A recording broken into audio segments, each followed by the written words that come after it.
Boa noite a todos, graça e paz. Quero, depois desse momento de louvor a Deus,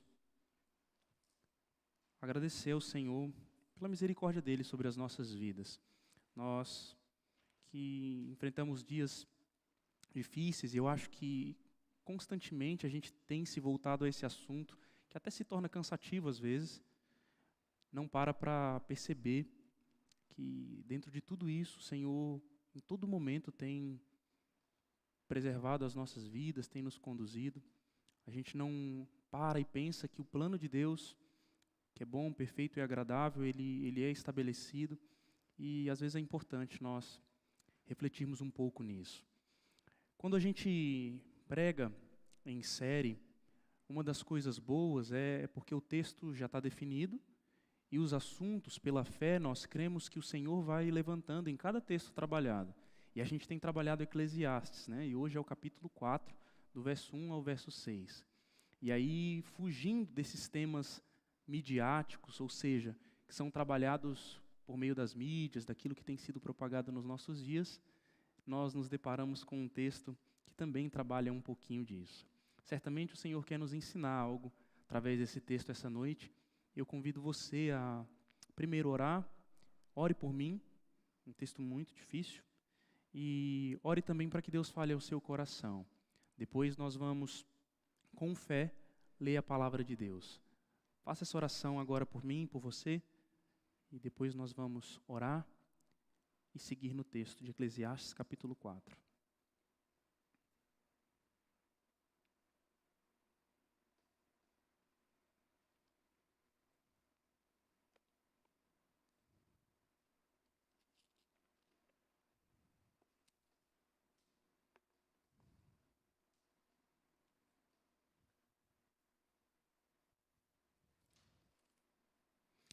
Senhor Deus e Pai, nós rogamos ao Senhor nesse momento que tenha misericórdia das nossas vidas. Já expressamos alguma das verdades que cremos através das canções sobre o Senhor, sobre quem nós somos. Já clamamos e pedimos ao Senhor em uma das canções que o Senhor olhe para quem nós somos, tire todo o mal que há em cada um de nós, que nós experimentemos a alegria da salvação do Senhor. E nesse momento nós queremos pedir que o Senhor nos permita experimentar a doçura da santificação, da limpeza que a Tua palavra promove em nós. Peço ao Senhor que nos conduza e nos ajude a aprender um pouco mais do Senhor e de tudo que o Senhor tem feito nesse mundo e em nós para a honra do Teu nome. Assim nós oramos em nome de Jesus. Amém.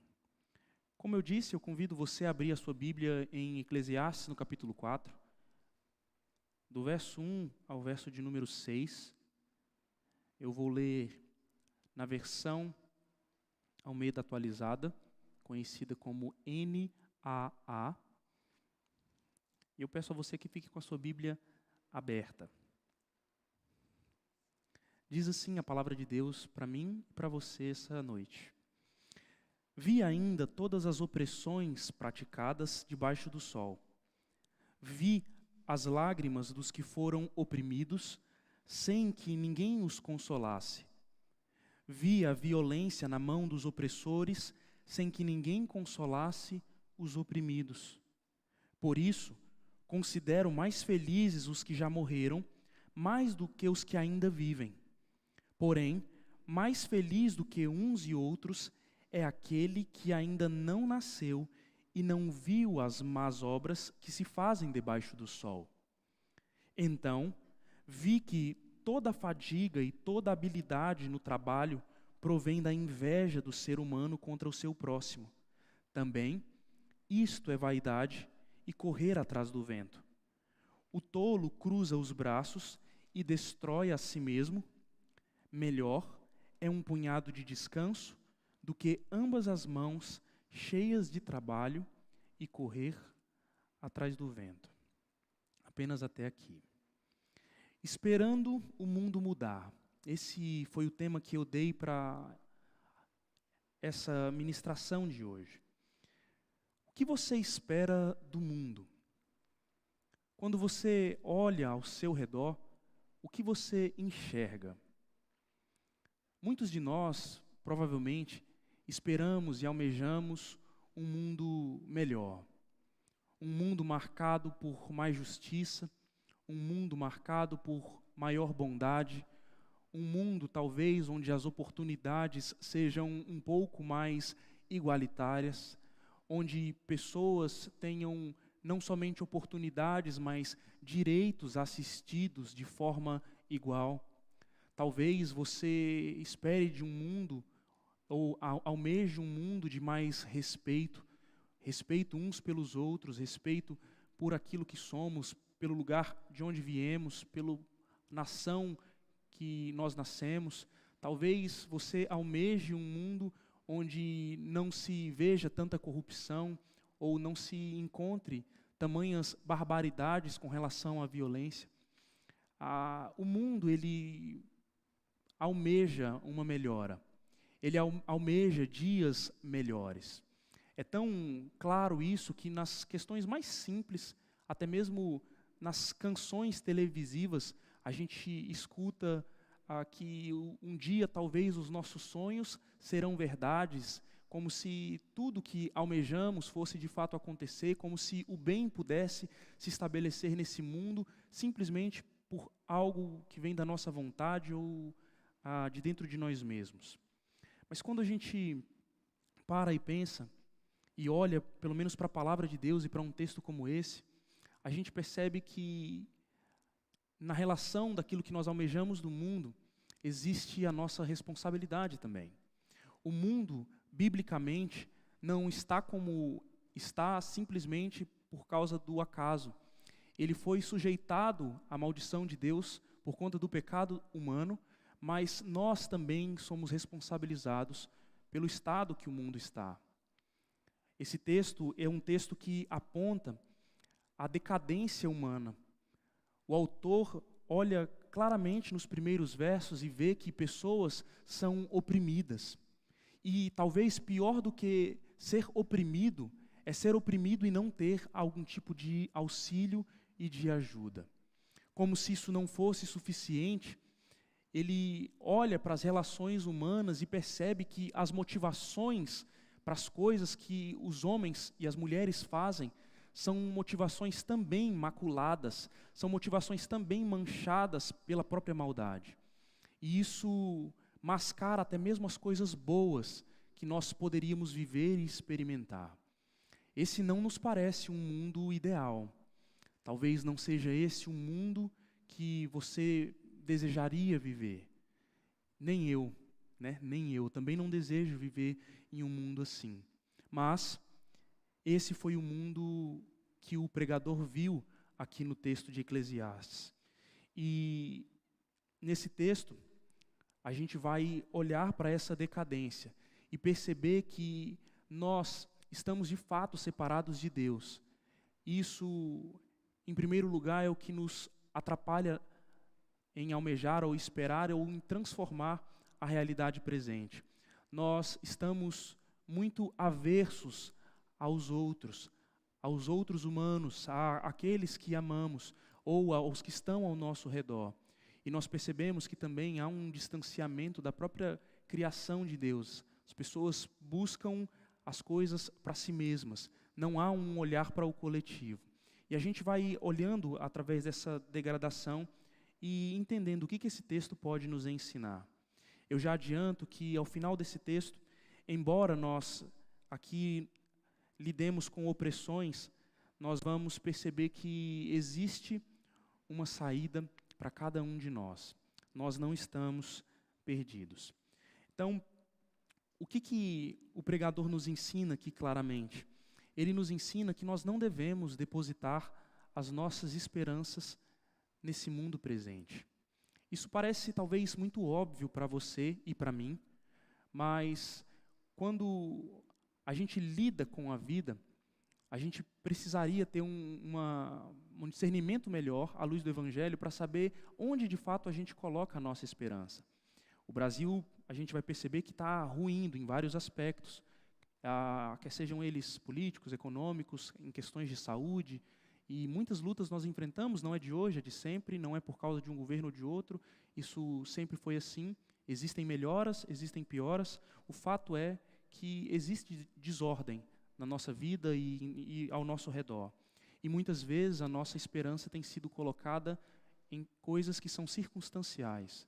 E esse texto, mais uma vez, vem para nos quebrar, para nos mostrar de que pátria nós somos, a quem nós servimos e como devemos viver. Acompanhe comigo a partir do verso de número 1. A partir desse verso eu quero te mostrar que esse pregador, ele viu um mundo de opressão. E esse é um primeiro estado de decadência. Quando nós lemos o primeiro verso, ele diz: vi ainda todas as opressões praticadas. A palavra opressão aqui, ela repetida várias vezes no verso de número 1, ela já mostra a ênfase do autor. O mundo que ele enxergava, o mundo com o qual ele se relacionava, era um mundo de opressão. E a palavra opressão, ela traz uma ideia para nós de pessoas sendo lesadas em sua honra ou em seu direito, pessoas que já não podem ser assistidas. E o mundo que o autor vivia era um mundo onde pessoas, talvez órfãos, talvez viúvas, pessoas que fossem de alguma forma excluídas de grupos específicos, elas tivessem os seus direitos privados. Por quê? Porque esse era um mundo debaixo do sol. Essa expressão é muito importante para a gente, porque o autor aos Eclesiastes repete várias vezes o uso da expressão debaixo do sol, ou às vezes debaixo do céu. E quando ele fala de um mundo debaixo do sol, o autor está pensando em uma vida sem Deus, em uma vida onde a injustiça parece não ser julgada, onde pessoas podem ser oprimidas e ainda assim aqueles que oprimem parecem que estão alcançando vitórias. Um mundo debaixo do céu, um mundo sem Deus ou sem o temor de Deus, é um mundo onde a maldade aparentemente impera e reina sem que algo possa confrontá-la. É um mundo onde os homens não temem por nada, eles não têm a Deus para temer, logo tudo é lícito. A lei ou o próprio coração do homem é que faz as regras para ele viver. Esse mundo debaixo do sol é um mundo onde as barbaridades são possíveis, é onde a gente pode enfrentar opressões de formas gerais, é onde patrões podem oprimir funcionários, é onde familiares ou maridos podem oprimir mulheres, é onde filhos podem oprimir outros irmãos e onde, de fato, o sofrimento pode aparentemente reinar sem que haja uma justiça, sem que haja algum tipo de pontuação, de limitação em toda essa maldade. Esse é o mundo debaixo do sol. E é desse mundo que o autor está falando, e nesse mundo as pessoas eram oprimidas. Quando eu falo esse mundo, não é um mundo diferente do nosso, é o nosso mundo, mas eu falo de um tempo. Agora, como eu disse, o pior não era só o fato dessas pessoas serem oprimidas. Essas pessoas, elas não eram, de alguma forma, acolhidas ou consoladas. O verso continua nos dizendo que nesse mundo, pessoas que choravam, pessoas que estavam aos prantos, que foram oprimidas, sem que ninguém as consolasse. Um mundo onde há ausência aparente de um consolador. Ninguém consegue dar fim a tanta maldade. Ninguém consegue dar fim a tanta dor. E isso é assustador para nós. Porque esse mundo que o autor viu não é diferente do nosso. Pense você, olhe você para o seu redor, analise tudo o que tem acontecido, assista um pouquinho de jornal, leia poucas matérias e tente desvencilhar o que o relato bíblico está dizendo do mundo em que nós vivemos. Você vai perceber que isso é impossível, porque o nosso mundo também se assemelha a esse. O nosso tempo também se assemelha a esse tempo. Tudo isso porque um mundo debaixo do sol é um mundo que esqueceu o próprio Deus. É um mundo que perdeu a sua referência de vida, a sua referência de justiça. É um mundo que perdeu a sua referência até mesmo de bondade, de um olhar consolador e caridoso para com as outras pessoas. Esse mundo faz com que a violência impere. E aí, se num primeiro momento o autor fala de opressão de uma forma geral, num segundo momento, na segunda ou terceira vez que ele repete a palavra opressão, ele está se remetendo exatamente aos governantes. Ele está falando do exercício de autoridade, de poder, daqueles que estão sobre um povo, ou um país, ou uma nação, oprimindo os outros. E aqui não tem outra ideia a palavra, senão roubando. A ideia é de um enriquecimento à custa dos outros. É de uma busca insaciável por alcançar riquezas, ainda que isso atropele pessoas ou que deixe pessoas no caminho. E essa opressão, aqui ainda no verso 1, mais uma vez, ela é relatada como uma opressão que acontece e que deixa pessoas desconsoladas. Talvez o fator mais desesperador de alguém que sofre, de alguém que está passando por alguma opressão, quer seja de uma nação também oprimida, talvez o maior fator de preocupação seja a falta de esperança. A impossibilidade de descansarmos e acreditarmos que existe alguma luz no fim do túnel, algum consolo. E o autor não nos apresenta nenhuma resolução, nenhuma luz no fim do túnel até aqui. E aqui então a gente para percebendo um primeiro aspecto dessa decadência da humanidade. O homem que se distanciou de Deus, de um mundo debaixo do sol, ele perde a sua referência de todas as coisas. Isso faz com que o autor se questione sobre o sentido da vida. Talvez o sofrimento agudo, muito intenso e muito constante, seja aquilo que leve pessoas ao desespero. Eu não sei se você ou se eu cheguei ao ponto de sofrer de forma tão aguda, mas o autor fala que a vida, como aparentemente é, sem uma resposta, ela é tão pesada, é tão dolorosa, que é melhor que não haja vida. Olha comigo o que ele diz no verso de número 2, ele diz: eu considero mais felizes, é melhor que alguém que já morreu, alguém que já morreu é mais feliz do que alguém que ainda vive. Porque aqueles que estão mortos, eles não estão submetidos a essa opressão e a essa maldade desse mundo. Quem já morreu já não passa mais por isso, pelo menos numa primeira morte aos olhos humanos. Ele continua dizendo no verso 3 que ele até acredita que pessoas são mais felizes por não terem nascido, porque não foram submetidas à maldade desse mundo. O autor, ele não está questionando necessariamente a vida, mas ele nos faz pensar na gravidade que é o pecado. Ele nos faz pensar naquilo que nós tanto falamos como cristãos, mas pouco às vezes sentimos, naquilo que às vezes não nos move de temor e tremor diante de Deus, que não é outra coisa senão o pecado. Essa raiz de maldade que está dentro do homem. É tão curioso isso, porque se o mundo espera experimentar mudança através da bondade do homem, Cristo vem nos dizer que é do coração do homem que a maldade sai. Cristo vem reafirmar que os nossos problemas não podem ser resolvidos por nossa própria conta. Não somos nós mesmos que sanamos as nossas injustiças ou as nossas maldades. Esse mundo não será transformado de forma completa por causa do amor de forma indiscriminada. Não vai ser mudado porque todos decidiram espontaneamente fazer o bem, porque isso não vai acontecer.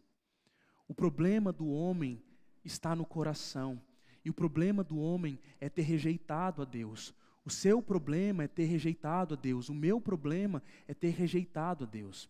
Isso nos faz perder a referência da vida, nos faz andar nesse mundo como se tudo que estivesse ao nosso redor fosse um fim.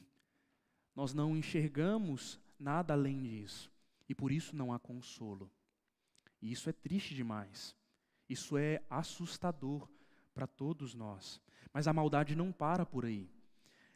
Na segunda parte desse texto, o autor agora se volta às motivações da humanidade. Se num primeiro momento a gente percebe que há opressão nesse mundo, que há, de alguma forma, muita injustiça por parte dos que estão sobre nós, por parte de nós mesmos, nas nossas esferas de atuação. Agora ele aponta para cada um, mostrando que a humanidade tem um problema de motivação. No verso de número 4, ele vê outra coisa. E ele vê que toda a fadiga e toda a habilidade no trabalho provém da inveja do ser humano. Perceba que ele destaca algo que é muito bom. O trabalho na Bíblia é algo essencial para sermos quem somos. Ainda no Éden, o trabalho foi designado ao homem como um dos mandatos de Deus para o desenvolvimento da vida. O trabalho faz parte de um plano de Deus para que nós desenvolvamos essa criação. É através do trabalho que nós nos identificamos quando conversamos com as pessoas. Não é? Você pergunta, o que você faz? Eu sou um arqueólogo. O trabalho tem esse aspecto de identificação. O trabalho é algo que o próprio Deus não julga indigno de fazer, porque Jesus diz que Deus continua trabalhando até hoje. É por meio do trabalho que nós estamos transmitindo essa ministração e esses louvores essa noite.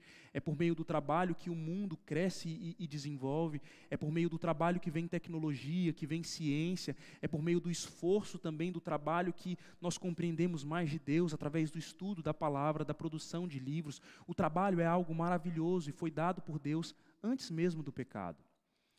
Agora, o homem que rejeita Deus e que perdeu a referência de Deus, ele tem uma habilidade extrema de converter as coisas boas que Deus fez, tornando-as coisas maléficas. E é por isso que o autor se volta para as nossas motivações. Ele fala que o homem é invejoso. E essa palavra é tão curiosa, porque se você, aqui um momento em parênteses, o Antigo Testamento ele foi escrito em hebraico. E alguns anos antes de Cristo, o Antigo Testamento foi traduzido para a língua grega. E a Bíblia de língua grega traduz essa mesma palavra por zelo. Exatamente isso, zelo. Zelo de cuidado, de devoção.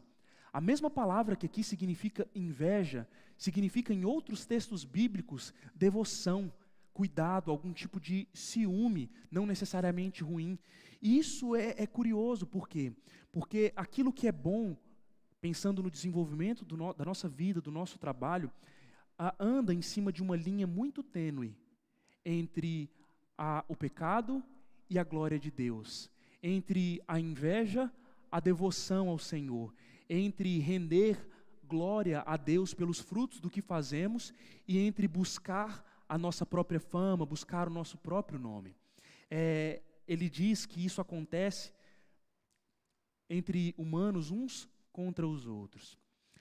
Aqui ele está falando de um certo tipo de pessoa que faz as coisas, mas não faz para honrar ao Senhor. Ele está falando de pessoas que talvez busquem, por meio do trabalho, afirmar o próprio nome. Ele está falando de pessoas que transmitem determinados cultos ou cantam determinados louvores que não fazem para a glória de Deus, mas fazem simplesmente para demonstrarem a sua diligência em suas habilidades, porque fazem coisas que os outros não fazem. Ele está falando de pessoas que talvez preguem o nome do Senhor, preguem em nome do Senhor, mas que não façam para a glória de Deus, mas façam porque querem ser vistas como bons pregadores ou boas pessoas ou bons ministros de Deus. Ele está falando talvez de pessoas que estejam ali no seu ambiente de trabalho, não buscando de alguma forma um bem maior, mas buscando uma saciedade pessoal, enriquecer para si. O trabalho vira um fruto ou um meio para o enriquecimento ou para os fins pessoais. É desse tipo de pessoa que ele está falando. E talvez você pense, no meu trabalho tem alguém assim. Mas sabe o que é mais confrontador do Evangelho? É que a Bíblia não está falando e o Evangelho não está falando de outra pessoa. O Evangelho fala de você. Essa pessoa é você. Essa pessoa sou eu. Quantas não são as vezes em que nós não conseguimos discernir as nossas motivações e fazemos o que fazemos, não pensando em motivos justos diante de Deus, mas fazemos para que o nosso nome seja conhecido.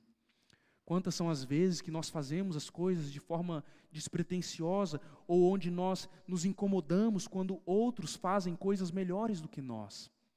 Quantas são as vezes em que não nos sentimos assim desanimados porque não temos determinadas habilidades ou não temos a capacidade de fazer determinadas coisas e nos entristecemos ou buscamos fazer aquelas coisas, mas não por motivações corretas, mas porque desejamos de alguma forma nos comparar com outras pessoas, disputar com outras pessoas. Isso acontece porque o homem distante de Deus também se distancia de uma visão correta dos seus semelhantes.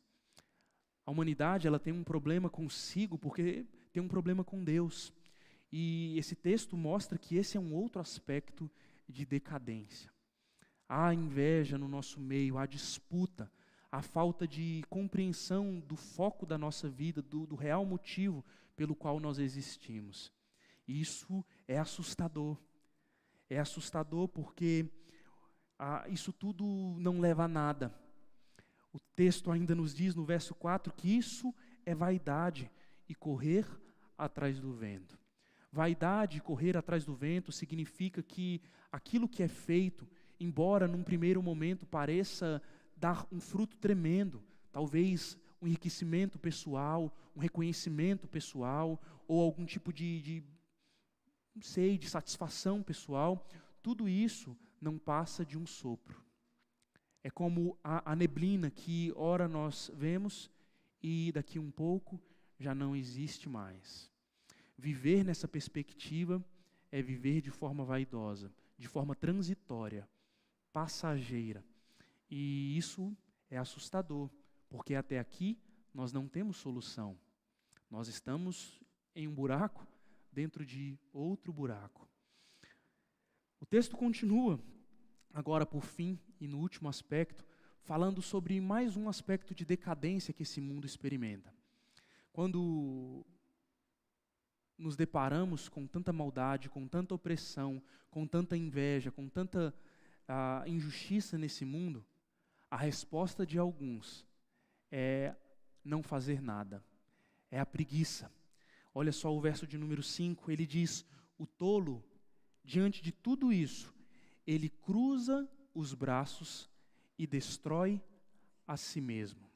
Em algumas versões, há uma alusão a uma espécie de comer a própria carne. O autor usa uma expressão que nos remete até mesmo ao canibalismo. Ele não está pensando nisso, ele não está pensando em pessoas comendo a própria carne, mas ele está olhando para o fato de que aqueles que não ocupam o seu papel em trabalho, em ofício, dentro da sociedade, eles acabam não tendo reservas. Eles vivem como se não precisassem se esforçar para nada, não olham para o todo e no fundo, não passam de pessoas egoístas. E aqui a gente aprende uma lição muito legal, porque a nossa sociedade, ela é estabelecida em cima de meritocracia.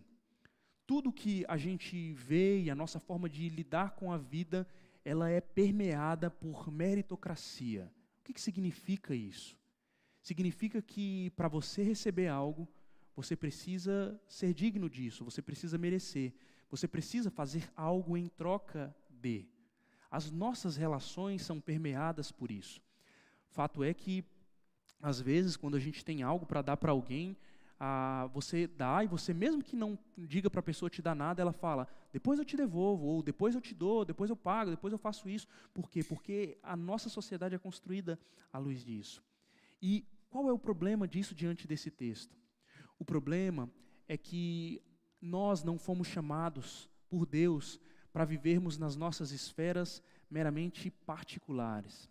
O trabalho e o desenvolvimento do trabalho, ele é uma visão do coletivo. O Evangelho não fala apenas de questões fechadas, mas fala de pessoas que vivem para a glória de um Deus que é trino, Pai, Filho, Espírito, coletivo, chamados para serem também um povo coletivo de várias nações, de vários lugares, de várias línguas, para servirem uns aos outros. Aqui a gente vê que o pecado também afeta o homem no no sentido da finalidade da vida e do trabalho. O homem trabalha apenas para alcançar os seus próprios prazeres. Alguém deseja ser concursado apenas para ter uma boa condição financeira, para fazer suas ótimas viagens, tirar suas ótimas fotos e apenas isso.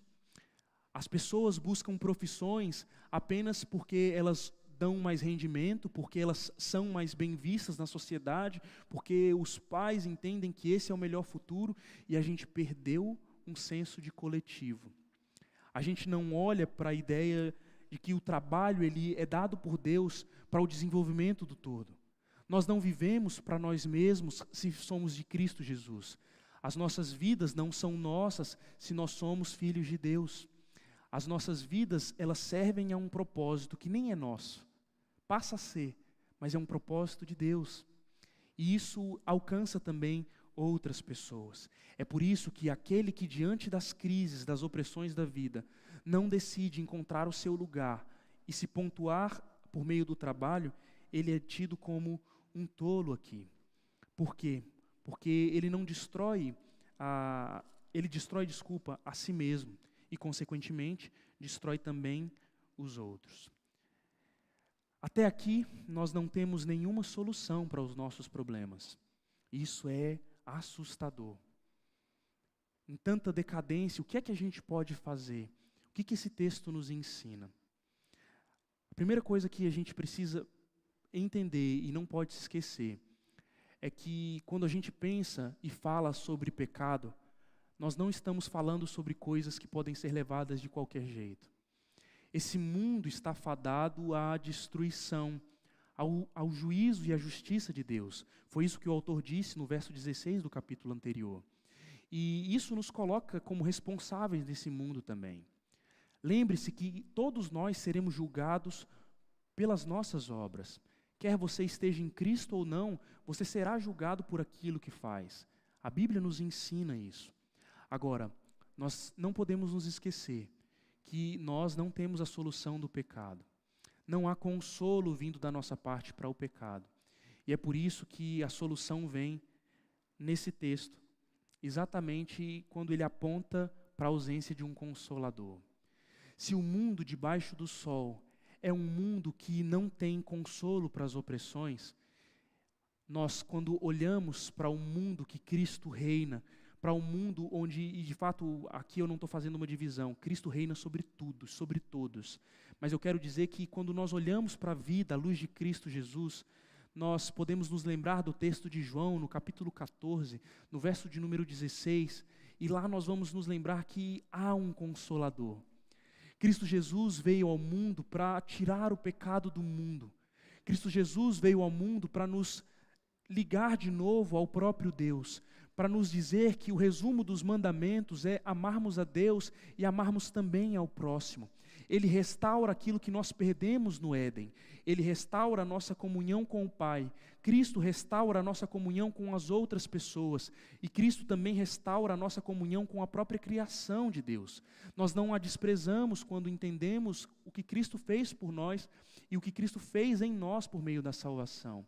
E aí ele diz que quando subisse aos céus, ele deixaria um Consolador, o Espírito Santo de Deus, que habita no coração daqueles que estão em Cristo, que sela as nossas vidas, que nos marca como propriedade exclusiva de Deus, que nos faz viver ainda em um mundo aparentemente debaixo do sol, mas com uma esperança de que a nossa pátria não é essa. E aqui está o ponto desse texto para mim e para você. O que esse Consolador faz, e a única esperança que nós temos, ela lança os nossos olhos para uma vida que não é aqui.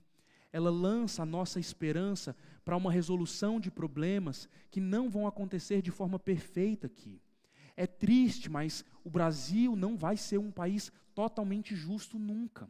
Isso não é um desincentivo para nós lutarmos a favor, porque aí nós estaríamos indo contra a palavra de Deus, nós lutamos a favor disso.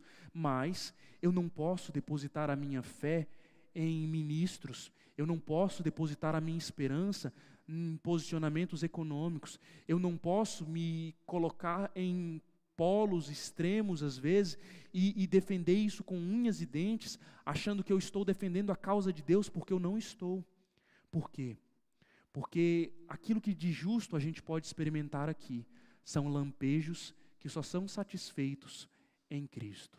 Só serão satisfeitos em um mundo vindouro.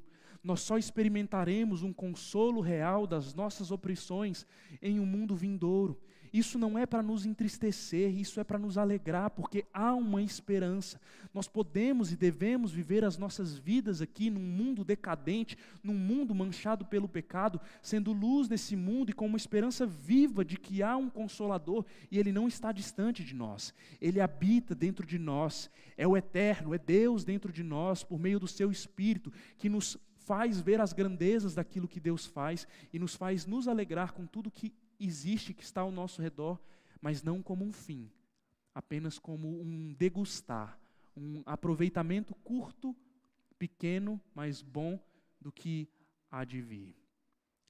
Quando nós olhamos ainda para o final desse texto, é possível aprendermos uma segunda coisa, ainda sobre o nosso trabalho, né? Eu já falei um pouco sobre ela, mas eu não li o último verso, que diz que melhor é um punhado de descanso do que ambas as mãos cheias de trabalho e correr atrás do vento. Aqui ele não está desprezando o trabalho. Ele está apontando para uma solução equilibrada. O trabalho não pode ser tudo ou a razão da nossa vida. Mas ele também não pode ser desprezado como se não valesse de nada. Ninguém pode pensar que espera Cristo e por isso não trabalha igual os tessalonicenses fizeram. A gente continua vivendo essa vida mesmo com lutas, firmes assim e desenvolvendo aquilo que Deus nos chamou a desenvolver. É um mistério entre a soberania de Deus e a nossa responsabilidade, mas isso acontece, deve acontecer. Por quê? Porque há satisfação no equilíbrio, há satisfação em gozar do nosso trabalho, do fruto dele. O trabalho ele deve ser, como aprendemos, acompanhado de descanso. E existem deleites nessa vida que, por mais maravilhosos que sejam, eles ainda são, às vezes, abafados pelas opressões. Mas não devemos nos esquecer de que esses deleites, eles apontam para Cristo Jesus. O nosso descanso é a pessoa de Cristo Jesus. O descanso que Israel não experimentou no Antigo Testamento é o descanso que Cristo há de promover para nós. E se aqui a gente não consegue, às vezes, lidar com tudo isso, o que nos falta é olhar para o Pai e para a vontade dEle para as nossas vidas. Não desanime nesse mundo de opressões. Não desanime com as injustiças. Não seja consumido por isso. Por quê? Porque Deus não nos autorizou colocar a nossa esperança em nada dessa terra. Nós devemos olhar para o alto.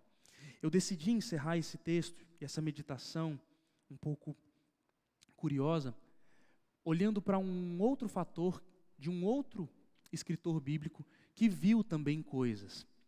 Mas ele viu coisas diferentes das que o autor ao livro de Eclesiastes viu. A revelação ela foi sendo expandida. Se aqui ele tinha uma visão um pouco mais restrita, Cristo veio à frente e nos deu uma visão maior do plano de Deus. Eu queria te convidar a abrir a sua Bíblia em Apocalipse, no capítulo 21. Eu quero te mostrar outra coisa que outro autor bíblico viu. E, à luz dessa outra coisa, nós vamos agradecer ao nosso Deus, porque uma das coisas boas desse texto é que esse texto não é a palavra final. Nós não estamos sem consolo e não estamos fadados em um mundo de opressões e inveja. João viu um mundo diferente. João viu um mundo além do mundo debaixo do sol. E o que ele viu foi novos céus ou novo céu e nova terra. Pois o primeiro céu e a primeira terra passaram, e o mar já não existe. João viu também uma cidade santa, a Nova Jerusalém. Essa Nova Jerusalém descia do céu, da parte de Deus, preparada como uma noiva enfeitada para o seu noivo. João viu e ouviu uma voz forte que vinha do trono e dizia: Eis o tabernáculo de Deus com os seres humanos.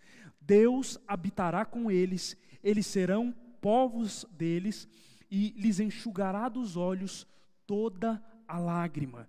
E já não existirá mais morte, já não haverá mais luto, nem pranto, nem dor, porque as primeiras coisas passaram. E aquele que estava sentado no trono diz: eis que faço novas todas as coisas. E acrescentou: escreve, porque estas palavras são fiéis e verdadeiras. E disse-me ainda: perceba de quem é a última palavra. Tudo está feito. Eu sou o Alfa e o Ômega, o princípio e o fim. Eu, a quem tem sede, darei graça, darei da graça da fonte da água da vida. O vencedor herdará estas coisas, eu serei o Deus dele, e ele será o meu filho. Quanto, porém, aos covardes, aos incrédulos, aos abomináveis, aos assassinos, aos imorais, aos feiticeiros, aos idólatras e a todos os mentirosos, a parte que lhes cabe será no lago que está queimando com fogo e enxofre, a saber, a segunda morte. Uma das coisas melhores desse texto de Eclesiastes é saber que ele não é a última palavra, no sentido de que nós estamos em um mundo de decadência. A última palavra vem de Cristo Jesus, aquele que é o Alfa e o Ômega, o princípio e o fim. Aquele que tem preparado morada para aqueles que creem no seu nome. Aquele que não nos deixará em um mundo debaixo do sol, distante de Deus, distante dos nossos semelhantes, distante da própria criação. Há uma promessa de um mundo vindouro, um mundo onde a justiça será satisfeita, onde o nosso anseio por ver a bondade, por ver as coisas acontecendo, por ver de fato o futuro aqui, por ver as pessoas se relacionando de forma mais amorosa, respeitosa e plena, tudo isso é possível no mundo que Deus tem preparado para nós, em novos céus e nova terra. Mas para isso, você e eu não podemos brincar com o que Deus fala sobre o pecado. Não podemos brincar com a realidade desse mundo. Esse mundo será destruído juntamente com todos aqueles que não se atentaram de que quando Deus nos chama, Ele não está brincando. Quando Deus fala de pecado, Ele também não está brincando. Por essa razão que nós terminamos essa meditação com uma consciência e uma convicção de que o nosso Senhor Jesus tem a última palavra. E o que nós precisamos fazer nesses dias em um mundo de opressão é nos voltarmos a Ele. Um desafio para nós, mas graças a Deus pela esperança que Ele nos dá em dizer que há um futuro para os filhos de Deus. Deus quer chamar aqueles que Ele salvou de filhos, como lemos em Apocalipse. E o meu desejo é que você medite na palavra dEle, que você não despreze o que tem acontecido no mundo, achando que os problemas são as circunstâncias. O meu desejo é que você olhe para o seu coração e aí você encontre, por meio da palavra de Deus, o real problema. É que você se volte para Deus em arrependimento, e é que você se volte para Cristo como a sua única fonte de esperança. Eu quero orar por você e por mim, depois de meditarmos nesse texto de Eclesiastes. Feche os seus olhos, vamos orar. Senhor, é bom saber que aquilo que lemos em um primeiro momento diz apenas parte da história. É bom saber que o Senhor tem uma vontade boa para nós. É bom saber que o Senhor, por misericórdia e graça, dentro de um mundo decadente que te odiou, que se colocou como inimigo do Senhor, o Senhor ainda assim exerceu muita bondade, nos chamando para sermos teus filhos, nos chamando para herdarmos uma terra que não conquistamos com os nossos esforços, que não trabalhamos para obter, para sermos pessoas que não lutamos como poderíamos e como deveríamos para ser também. A graça do Senhor nos constrange em todos os aspectos, e ela também nos alegra porque nos faz crer mais e mais de que Cristo Jesus deve ser a nossa única fonte de esperança, de que o plano de Deus de trazer novos céus e nova terra deve ser o que nos anima e o que nos motiva, deve ser fruto da nossa preocupação. Nos ajuda, Senhor, para vivermos assim. Nos ajuda a vivermos em um mundo de opressão, não esquecendo daqueles que estão ao nosso redor. Que o Senhor nos conduza para que nós nunca nos esqueçamos de que, ligados em Ti, somos também ligados aos nossos irmãos. Que sejamos pessoas consoladoras, acolhedoras, pessoas que amparem os outros. Que o Senhor nos conduza, na Tua palavra, a sermos obedientes também ao Senhor em tudo, de forma a sempre que errarmos e pecarmos contra Ti, nos voltemos em arrependimento, porque esse é o nosso real problema, o nosso distanciamento do Senhor. A minha oração, Senhor, diante de tudo isso, é que, em primeiro lugar, o Senhor nos alerte e que o Senhor também nos motive a vivermos de forma mais intensa para o Senhor, de forma mais fiel ao Senhor. Eu oro agradecido por tudo que o Senhor tem nos ensinado no livro de Eclesiastes e peço ao Senhor que conduza os meus irmãos a viverem a Tua palavra durante as suas vidas e durante a semana, durante tudo que diante de tudo que ouviram, para que o Senhor seja honrado na vida deles e também na minha, em nome de Jesus. Amém e amém. Como eu disse, pelo menos para mim, foi um desafio muito grande esse texto, mas tenho certeza que, não por mim, mas pela misericórdia de Deus, algumas coisas a gente pode aprender de tudo que ouvimos e de tudo que lemos aqui. O meu desejo é esse, que você continue firme e olhando para Cristo Jesus. Nós vamos encerrar essa transmissão aqui e eu quero agradecer você, sua família, que tem nos acompanhado em todas as nossas transmissões. Isso para nós é motivo de alegria, não porque queremos necessariamente um nome grande, mas porque queremos que o Evangelho chegue ao seu lar, à vida de pessoas que você conhece, à vida de pessoas que nós ainda desconhecemos. O nosso propósito é esse. Por isso, sempre que puder, compartilhe com alguém, chame alguém, ore por alguém, divulgue a mensagem do Senhor. Isso é importante nesses dias, em todos os dias, mas nesses dias onde as transmissões têm sido algo mais comum. Tá bom? Nos siga no nosso canal, curta sempre os vídeos, porque isso faz com que os vídeos sejam divulgados também no YouTube e outras pessoas possam ser alcançadas com a mensagem do Senhor. Tá? Fique com Deus, um grande abraço, nós já oramos e espero que você esteja sempre ligado em tudo que a gente tem feito. Até mais.